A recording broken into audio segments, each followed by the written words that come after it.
अस्सलाम वालेकुम दोस्तों, उम्मीद करता हूँ आप सब खैरियत से होंगे। मैं हूँ हबीबुल्ला और आप देख रहे हैं माई उर्दू टीवी हबीबुल्ला।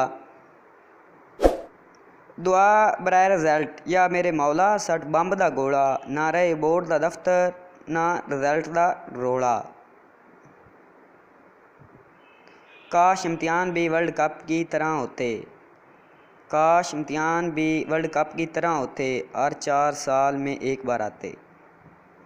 अगर औरतों की ज़बान चलने से बिजली पैदा होती तो आज पाकिस्तान पूरी दुनिया को बिजली सप्लाई कर रहा होता। सोया हुआ इंसान तो पानी से भी जगाया जाता है, लेकिन सोई हुई कौम को जगाने के लिए लोड शेडिंग करनी पड़ती है।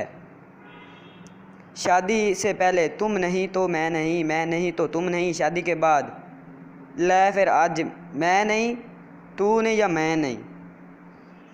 औरत की लंबी ज़बान का रोना हर मर्द रोता है, मगर गूंगी औरत से शादी कोई नहीं करता। लड़की मेरी एक एक सांस पे लड़के मरते हैं, लड़का तो तुम एक अच्छा सा टूथपेस्ट क्यों नहीं इस्तेमाल करती हो।